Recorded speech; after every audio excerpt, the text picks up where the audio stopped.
하나님께서 우리에게 오늘 주신 계시의 말씀은 마가복음 6장입니다. 30절부터 그 유명한 오병이어의 사건에 대한 말씀입니다. 사도들이 예수께 모여 자기들이 행한 것과 가르친 것을 낱낱이 고하니 이르시되 너희는 따로 한적한 곳에 가서 잠깐 쉬어라 하시니 이는 오고 가는 사람이 많아 음식 먹을 겨를도 없습니다. 이에 배를 타고 따로 한적한 곳에 갈새 그들이 가는 것을 보고 많은 사람이 그들인 줄 안지라. 모든 고을로부터 도보로 그곳에 달려와 그들보다 먼저 갔더라. 예수께서 나오사 큰 무리를 보시고 그 목자 없는 양 같음으로 인하여 불쌍히 여기사 이에 여러 가지로 가르치시더라. 때가 저물어 가매 제자들이 예수께 나와 여짜오되 이곳은 빈들이요 날도 저물어 가니 무리를 보내어 두루 촌과 마을로 가서 무엇을 사 먹게 하옵소서. 대답하여 이르시되 너희가 먹을 것을 주라 하시니 여짜오되 우리가 가서 200데나리온의 떡을 사다 먹이리까. 이르시되 너희에게 떡 몇 개나 있는지 가서 보라 하시니 알아보고 이르되 떡 5개와 물고기 2마리가 있더이다 하거늘 제자들에게 명하사 그 모든 사람으로 때를 지어 푸른 잔디 위에 앉게 하시니 때로 100명씩 또는 50명씩 앉은지라. 예수께서 떡 5개와 물고기 2마리를 가지사 하늘로 우러러 축사하시고 떡을 떼어 제자들에게 주어 사람들에게 나누어 주게 하시고 또 물고기 2마리도 모든 사람에게 나누시매 다 배불리 먹고 남은 떡 조각과 물고기를 12바구니에 차게 거두었으며 떡은 먹은 남자는 5,000명이었더라. 아멘. 예수 그리스도는 목자이십니다. 할렐루야. 목자이신 예수 그리스도를 인정하고 받아들이면 푸른 풀밭과 쉴만한 물가로 인도해 주십니다. 그런 확실한 믿음이 오늘 말씀을 듣고 생기시기를 주의 이름으로 축복합니다. 예수님을 목자로 여기지 아니하고 어떤 인간이 모든 걸 할 수 있다든지 어떤 사람의 지도자가 무엇을 할 수 있다고 생각하면 그 결과가 매우 처참하다는 것을 그 유명한 오병이어의 사건에서 좀 더 큰 틀로 인류 역사를 보면서 깨닫게 되시기를 바랍니다. 아멘. 우리 민족은 참 빨리빨리 빠른 특성이 있어요. 그것이 얼마나 큰 축복인지요. 제가 이 노트북을 지난주에 바꾸고 정말 빠르다.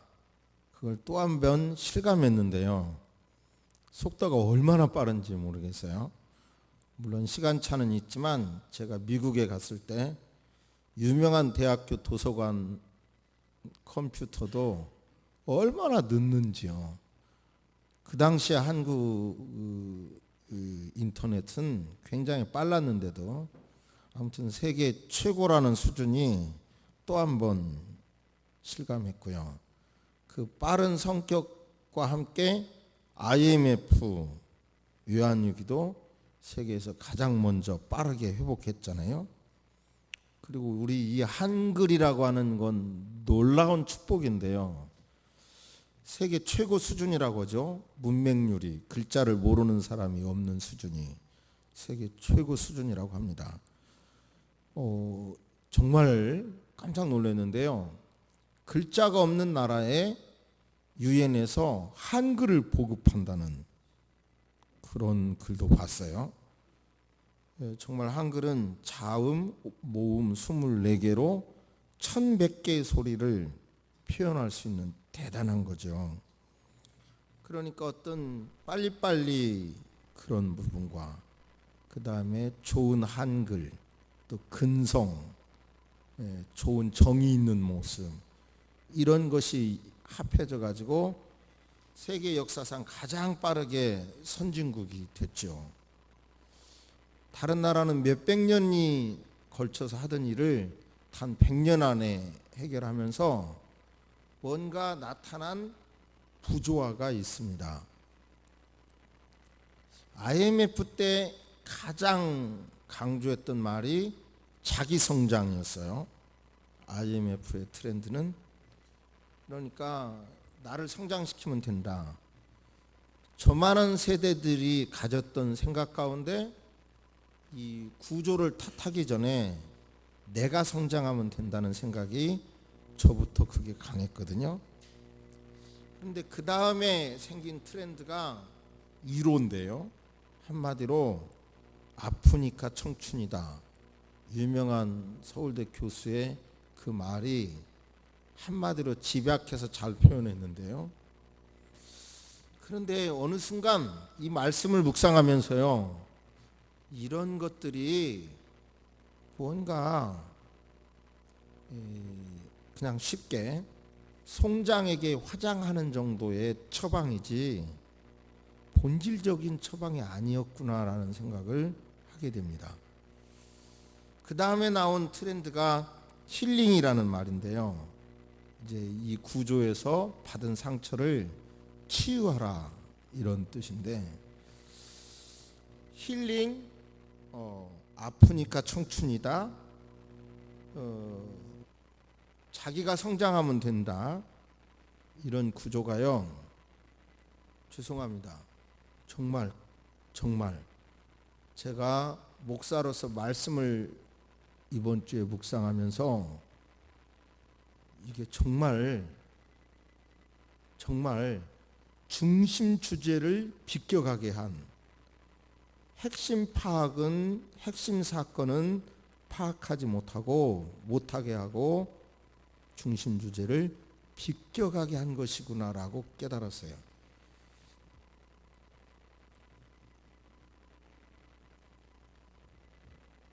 교회도 현실을 정확하게 보지 못하게 하고 믿기만 하면 된다, 믿습니다, 요렇게 주장하고 설교한 것도 어떻게 보면 교인들을 우매하게 한, 그러면서 본질, 현실은 보지 못하게 한, 그래서 현실과 동떨어지게 해서 경쟁력을 잃게 한 그런 원동력이 아니었는가, 그런 반성도 했습니다. 아주 유명한 오병이어의 사건, 이 사건을 통해서 정말 이 시대에 들려주시는 메시지, 경제 문제에 다 지금 몰입되어 있는데요, 그 핵심 메시지가 무엇인지, 여기에서 정말 우물안의 생각이 아니라 큰 틀로 목자이신 예수님을 만나고 필요성을 깨달아서 여러분이요, 이 시대를 바라보는 눈, 이 시대에서 살아가는 힘을 기르시기를 주의 이름으로 축복합니다. 제가 서론을 이렇게 말씀드렸는데요, 그 유명한 오병이어에서 나에게 주시는 메시지가 무엇인가를 한번 스스로 생각해 보시기를 바랍니다.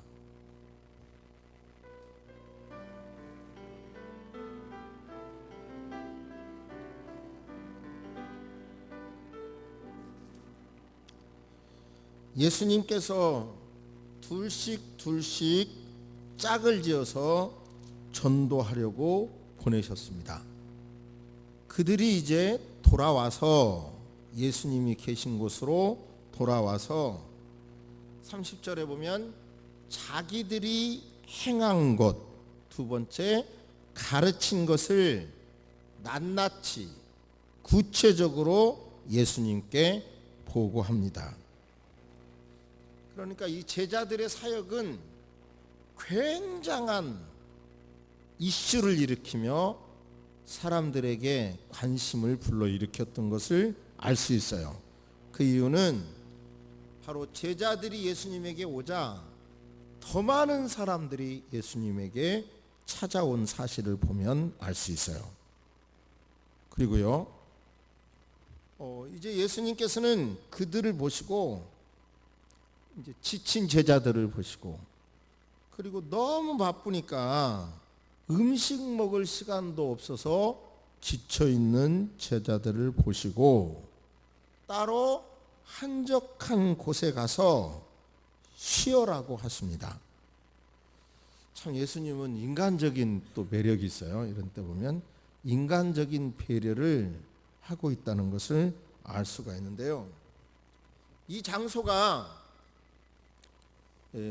요단강을 중심으로 서쪽인 것은 확실하고요.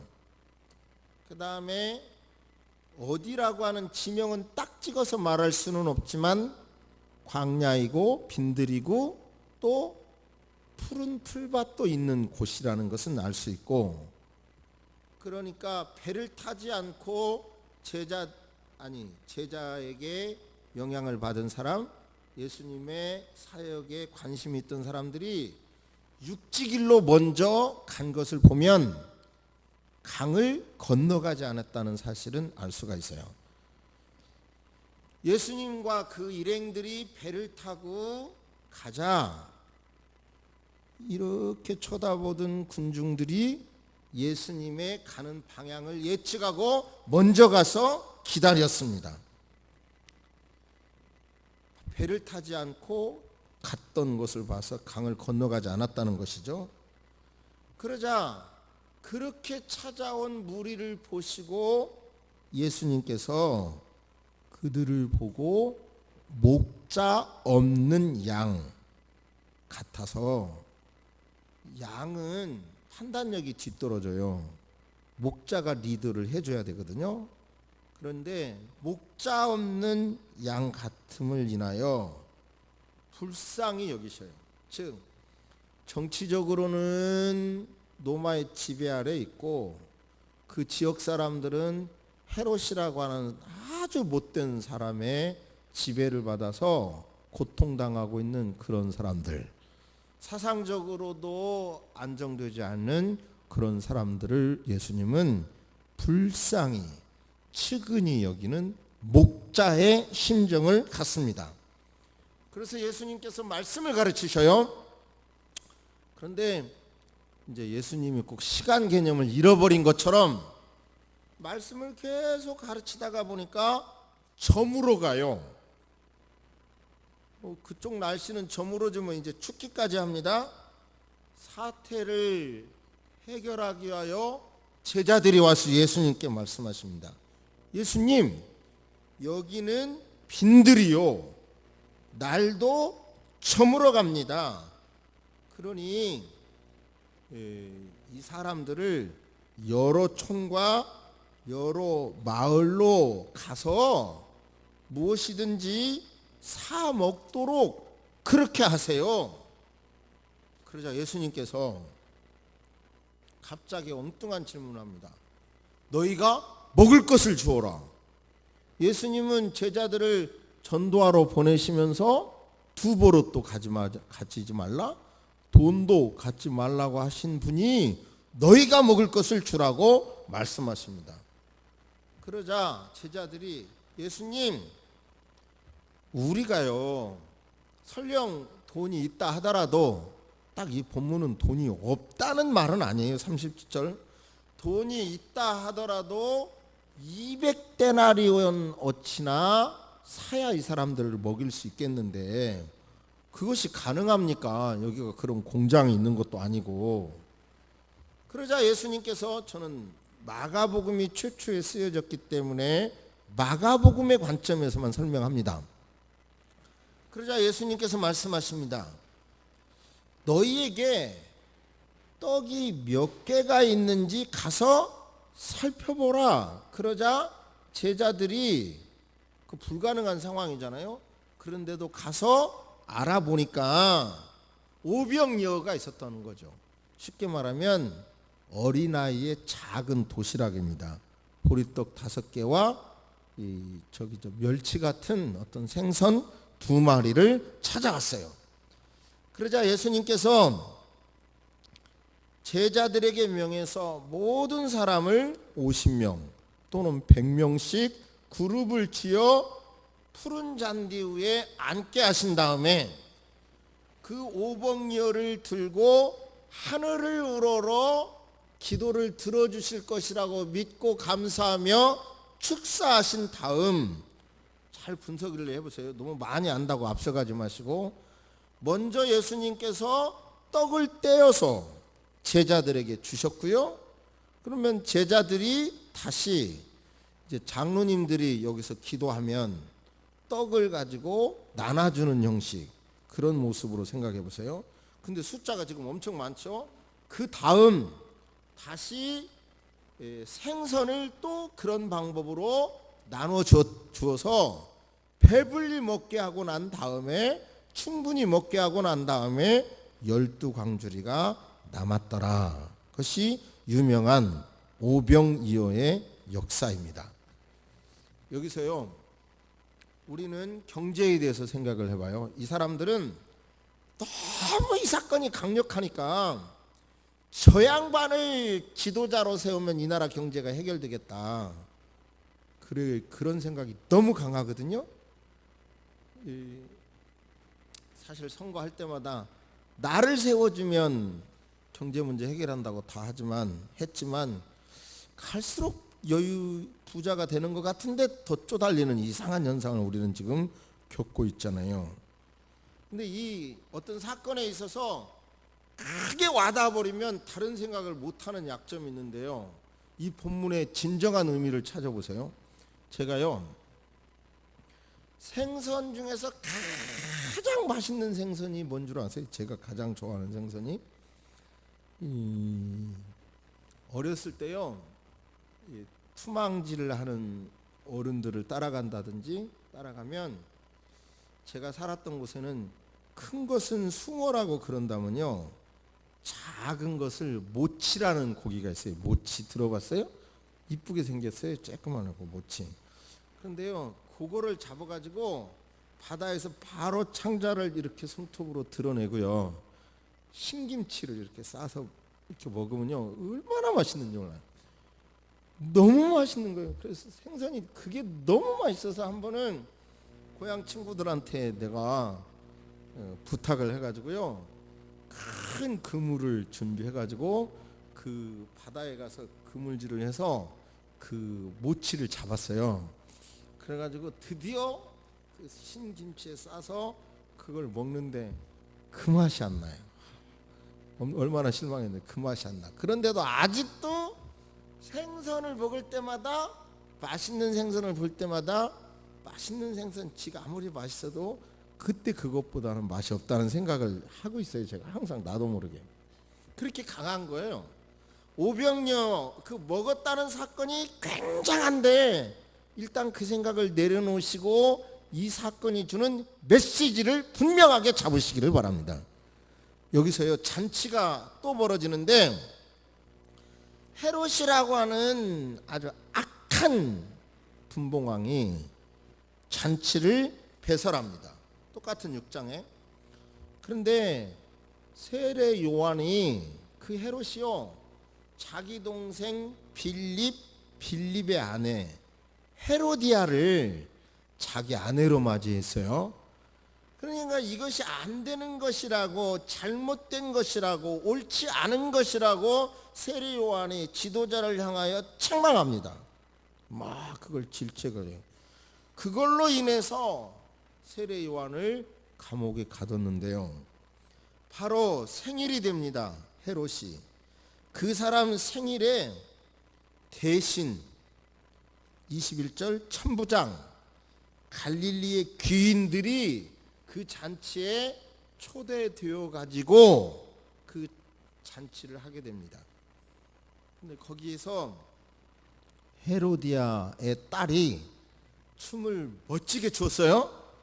그러자 이제 참 그 남자다운 말 있죠. 성경에 이런 표현이 또 너무 멋있는데 강해 보이는데요. 자, 네가 무엇이라도 내게 구하면 내가 들어주겠다, 이러는 거예요. 그러자 아무 말이 없자 이제 맹세까지 합니다. 네가 나에게 나라의 절반까지라도 구하면 내가 줄 용의가 있다, 구해라. 그러자 그 딸이 엄마에게, 엄마 뭘 달라고 할까요? 물어보자 자기에게 가시 아픔을 준 세례 요한의 목을 달라고 그래요. 그러자 딸이 또 초로로 가서 그 말을 하니까 헤롯은 한번 뱉은 말이고 안 들어줄 수도 없고 증인이 많고 그러니까요 그냥 거기서 완전히 세례 요한의 목을 잘라가지고 소반에 담아서 갖다 줍니다. 법도 없지요. 말도 안 되는 일로 수많은 존경받는 사람들을 죽이는 무법천지죠. 그러나 그곳에서는 먹을 거가 많았어요. 아부도 있고요. 쟁쟁한 사람들이 있어요. 우리가 확실히 알아야 할 것은 예수님이 주신 날이 저물어 가고 쌀쌀한 날씨에 도시락 하나를 먹은 잔치, 헤롯이 배설한 산의 진미가 풍성한 그 잔치, 이곳에는 예수님이 주신 소박한 것이고 이곳은 죄로 가득한 죄가 벌어지는 그런 사람이 배설한 잔치입니다. 저와 여러분들은 이러한 헤롯처럼 화려한 잔치보다 소박할지라도 예수와 함께한 경제를 만족하는 믿음을 가지시기를 주의 이름으로 축복합니다. 먹고 사는 것 중요합니다. 그러나 우리는 예수 없는 무법천지인 헤롯이 배설한 잔치에 참여하는 것보다 소박할지라도 어찌 보면 찬도시락이라 할지라도 그것을 먹고 감사하는, 그것이라도 감사하는, 예수님과 함께하는 것이라면 그것이라도 감사하는 마음을 진실로 먼저 가지시기를 주의 이름으로 축복합니다. 할렐루야. 그 마음이 지금 우리에게는, 현대 저와 여러분에게는 가장 중요한 것입니다. 그러니까 싸우면서 풍성한 거 먹는 것보다 행복한 편안한 가운데서 그렇게 살아가는 게 행복하다, 그런 마음이요. 그러니까 대형 평수 아파트에서 사는 사람들이 이 겨울에 행복할 것 같지만 어찌 보면 난방비 많이 나오니까요 거기 꽉 틀어 잠그고 살아서 춥게 살아. 작은 아파트 사는 사람은 펑펑 떼고 살 수도 있어요. 그러니까 어떤 게 행복한 거냐, 마음먹기 달랐다 이런 말입니다. 주상복합 아파트 막 돈도 비싸고 화려해 보이지만 여름에 에어컨 틀면 관리비가 많이 나오니까요 에어컨 안 틀고 더워가지고 저 밖으로 다 나와가지고 더워, 집이 덥지요 그러면 덥다고 말하면 아파트값 떨어지니까 말도 못하는 그런 거보다 작더라도 내 집에서 사는 게 행복하다, 아니 그렇게 생각하시라고요. 그렇다고 해서 가난하게 살라는 말도 아니고 내게 예수님과 함께하는 그 경제가 좋다는 마음의 의식구조를 먼저 가져야 돼요. 이 본문 안에서 적극적인 신앙이 좋다, 광야지만 저물어가지만 예수님이 주시니까 명령하시니까 먹을 것을 찾으러 다녔던 그 신앙을 갖자 이렇게 말하는 것도 주제가 아니에요. 여기서 핵심의 주제는 이런 사람들을 바라보며 목자의 심정을 갖고 말씀을 가르치시니까 그 말씀을 듣는 사람들의 그때의 문제를 해결해 주신 예수님, 그 예수님은 지금도 어저께나 오늘이나 영원토록 동일하신 분이기에 예수님께 마음을 드리는 모든 사람들의 문제를, 영적인 문제만이 아니라 모든 문제도 해결해 주신다는 믿음을 가지시기를 주의 이름으로 축복합니다. 할렐루야. 여기서 조금 큰 틀을 생각을 해봅니다. 예수님 없이 인간이 잘 살 수 있다, 잘 살게 할 수 있다는 이론이 얼마나 황당한지 여러분의 마음속에서도 잘 살고 못 사는 건 내 노력이야 이런 생각을 송두리째 뽑기 위해서 좀 큰 틀의 말씀을 드립니다. 유물론이라는 말 들어보셨죠? 바로 사회주의 국가에서는 마르크스의 유물론과 계급투쟁론의 근거에서 세워집니다. 뭐냐면 쉽게 표현하면 이건 뭐 논문을 읽을수록 혼란이 오니까 간단하게 정리하면 정신은 꽝이라는 거예요. 정신적인 것은 꽝이야. 없다. 물질적인 것만 있다는 겁니다. 물질적인 것. 그런데 그렇기 때문에 마르크스의 주장에서는 사회주의 국가에서는 종교를 인정하지 않고 종교를 아편이라는 거예요. 본질적인 문제는 해결 안 하면서 말하자면 위로, 힐링, 아프니까 청춘이다 이런 말로 적당하게 이렇게 사람만 위로하는 것은 그건 마약 같은 거다 이렇게 말하는 겁니다.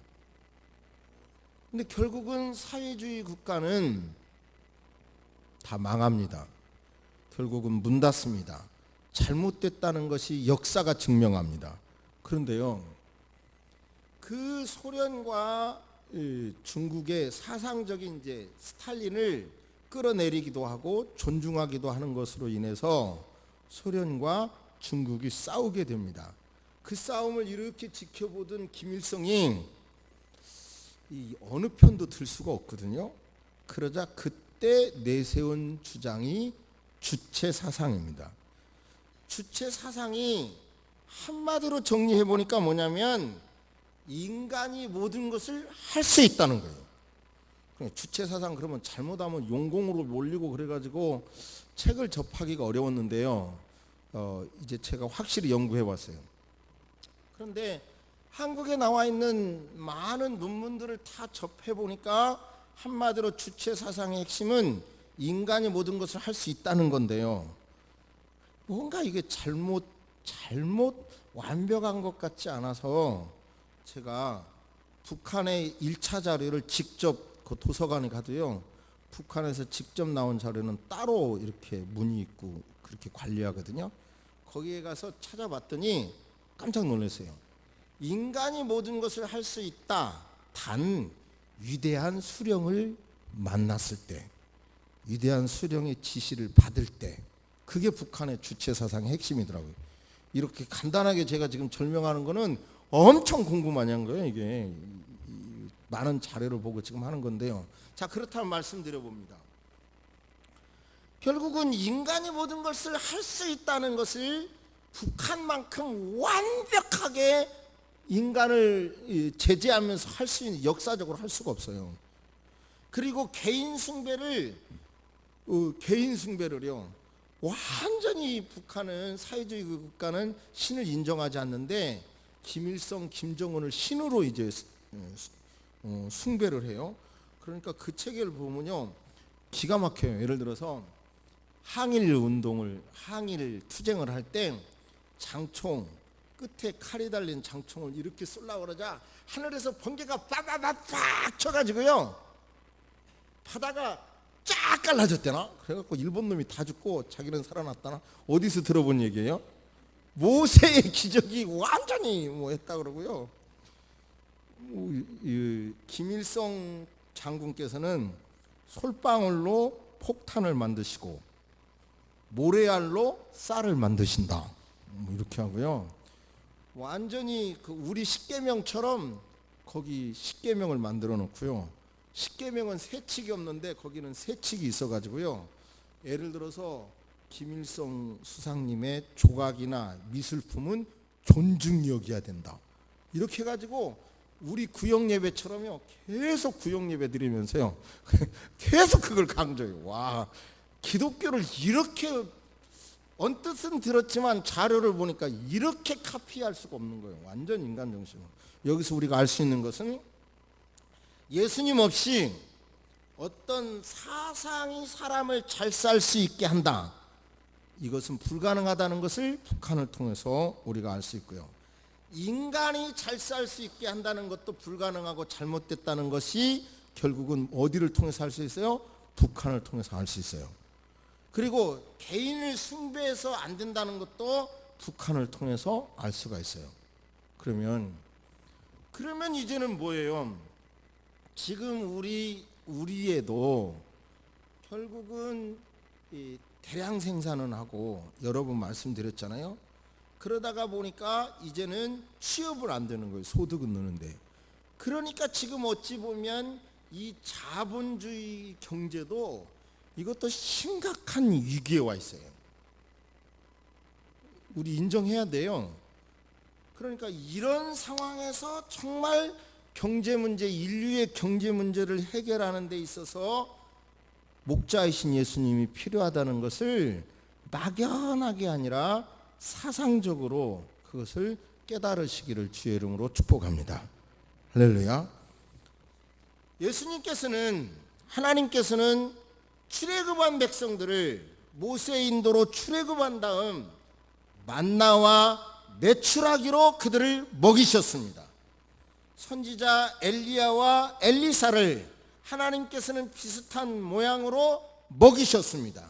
그 유명한 시편 23편에 하나님을 목자로 삼으면 푸른 초장과 쉴만한 물가으로 인도해 주신다고 약속하셨습니다. 본문 안에서도 떡을 나눠주고 그 다음 고기를 나눠주고, 이게 꼭 무슨 모습 같아요?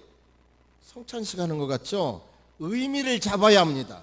결국은 예수 그리스도가 구세주인 것은 이론만을 말씀하신 것이 아니라 받아 먹으라 내 몸이다, 받아 마셔라 내 피다라고 하면서 내 몸을 내주는, 십자가를 지시고 내 몸을 내주는 데서 예수 그리스도가 위대한 겁니다.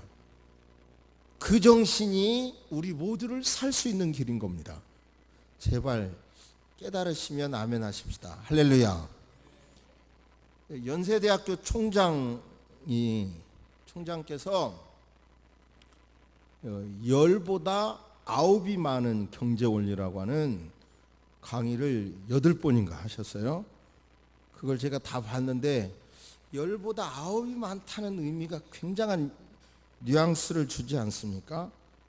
그러니까 결국은 이 인류의 문제를 풀어가는 데는 나만이 산다, 우리 가정만이 산다, 우리나라만이 산다, 요런 한계에서 벗어나야 우리 모두가 함께 잘 살 수 있다는 것입니다. 예수님처럼 받아 먹으라 내 몸이다, 받아 마셔라 내 피다, 이런 정신으로 함께 잘 살려는 그런 의식 속에 연세대 총장님께서 말씀하는 강의 제목처럼 10보다 9이 많다는 의미를 진정으로 그리스도 안에서 깨닫고 실천할 때 함께 잘 살 수 있는 그 구조를 이 오병류에서 깨달으시기를 주의 이름으로 축복합니다. 구체적으로 무엇을 들으실 건지, 이 말씀에서 무엇을 나는 실천할 것인지 한번 생각해 보시기 바랍니다.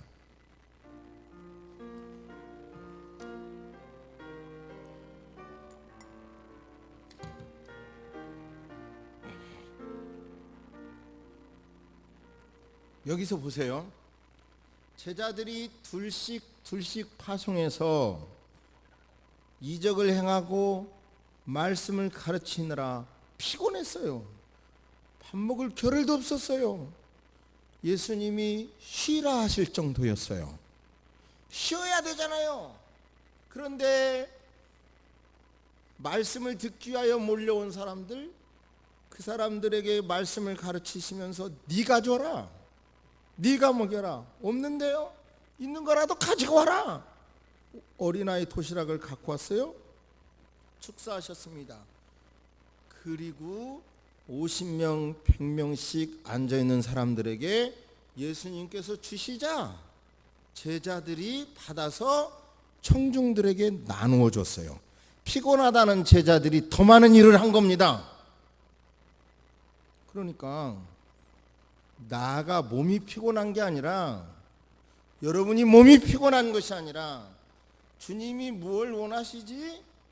그것을 붙잡아서 내가 할 일을 감당할 때 몸이 피곤할지라도 그 일을 보람 있는 거고.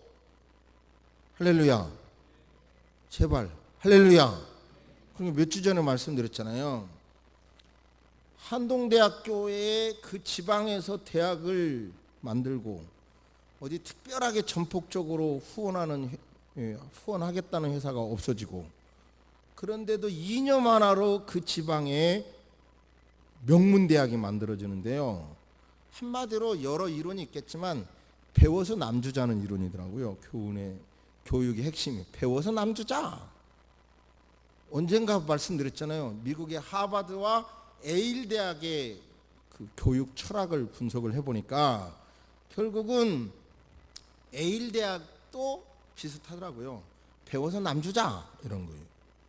그러니까 배워서 남주자는 사람들의 의식이, 배워서 예수님의 목자인 심정이 뭘 원하시는가? 이 민족을 향하여, 이 세계를 향하여, 교회를 향하여, 내 가정을 향하여 목자의 심정으로 바라보고 그 목자의 심정과 일치되는 것을 하겠다고 하는 것을 저는 소명이라고 하는 것이고, 그 일을 할 때는 몸이 피곤하더라도 하나님께서 힘을 주신다 이런 말이에요. 그런 사람을 통해서 역사를 움직인다 이런 말입니다. 그런 마음을 가지시기를 주의 이름으로 축복합니다. 그러니까 일이 많아서 힘든 게 아니라요, 주님이 원하시는 그 일을 못 찾아서 힘든 겁니다. 여러분, 일을 안 함으로 쉬겠다는 생각에서 벗어나서 주님이 원하시는 일을 하면서 행동하시기를 주의 이름으로 축복합니다. 제가요, 이런 간증을 하면 좀 죄송할 수도 있는데, 제 마음속에 제 나이가 있어도 뭔가 이 통일을 위해서 법학을 공부한 사람이나 신학을 공부한 사람들이 보지 못하는 신학과 법을 공부한 사람만이 할 수 있는 어떤 이론이 있을 거라는 사명감을 갖고 요즘 엄청 공부했거든요. 그러다가 보니까 이제 화요일 날은 김장하는데 꼭 와야 될 것 같아서 김장까지 했더니, 그리고 틈틈이 앉는 대로 계속해서 앉아서 책을 읽었더니요, 어젯밤에 또 허리가 한번 그렇게 돌덩어리처럼 된 적이 있거든요. 얼마나 아픈지. 그래서 이제 그냥 그 약도 먹어보고, 이제 약국이 문 닫으니까 근육이완제 사 먹으려고 돌아다니고 그래도 안 돼서 아무튼 파스 바르고 파스를 붙이고 난리를 쳤는데요. 오늘 하나님 힘을 주셨는데, 무슨 말씀을 드리려고 하냐면, 참 저는 왜 이렇게 머리가 안 좋은지 모르겠어요. 좀 더 머리가 좋으면 좋을걸. 좀만 머리가 더 좋았으면 얼마나 좋을까 이런 생각이 드는데, 그래도 저는 한국 교회가 세금도 안 내면서 이 사회를 위한 뭔가 공공성이 있어야 될 거 아니겠어요? 공공의 유익을 줘야 되지 않겠어요? 초창기에는 그걸 누구도 부정하지 않거든요. 근데 지금 한국 교회가 공공의 유익을 준다는 말에 다들 뭘 주지? 이러고 있거든요. 이런 때 정말 통일에 대해서 성경적인 대안을 내가 만들고 싶다, 이런 사명감이 있으니까요, 그 엄청난 책을 막 읽어대고 지난 몇 주 동안 그러고 있거든요. 사명감이 있으면 허리가 굳어질 정도로 어떤 게 몰입할 수 있는 힘을 하나님이 주신다는 말씀이고요. 능력이 있고 머리 좋은 여러분들도 나름대로 뭔가 목자의 심정과 일치되는 심정을 갖는다면 우리 시대를 향한 이 수많은 근본적인 문제를 해결할 수 있으리라 믿습니다. 그런 영감이 여러분에게 주어지리라 믿습니다. 그것은 조그만한 것이 아니라 큰 덩어리가 되리라고 저는 확신합니다. 하나님의 음성으로 들으시기를 주의 이름으로 축복합니다. 아멘. 잠시 묵상하십니다.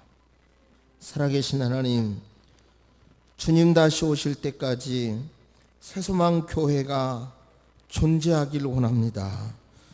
계속 존재하면서 예수 그리스도의 심장의 언어를, 예수 그리스도의 의도를 이 시대의 언어로 강력하게 증거하기를 원합니다. 그래서 하나님, 세상적으로는 인기가 없다 할지라도 내용적으로 한 시대를 제시하는 아버지 강력한 강단으로 세워주셔서 하나님 아버지, 이 민족을 살리고 세계를 살리는 강단이 되도록 축복해 주시옵소서. 헌신하는 모든 분들에게 복의 복을 더하여 주시고 아버지 하나님, 은혜를 주시옵소서. 하나님 아버지시여, 목자이신 예수님의 논리, 목자의 심정을 이해하게 도와주시고 그 마음에서 삶의 방향과 비전을 갖게 하시고 그런 비전을 갖는 성도들에게 복의 복을 주시고 그런 비전을 갖는 자녀들을 이 나라의 지도자로 세계의 지도자로 세워 주실 줄로 믿습니다. 우리의 기도를 들어 주실 것을 믿사옵고 예수님의 이름으로 기도합니다. 지금은 우리 주 예수 그리스도의 은혜와 우리 하나님의 놀라우신 사랑과 성령님의 감화감동 교통하심이 목자의 심정, 그 심정으로 행동해야 된다는 것을 깨달은 모든 성도 위에 이제로부터 영원토록 함께 있을지어다. 아멘.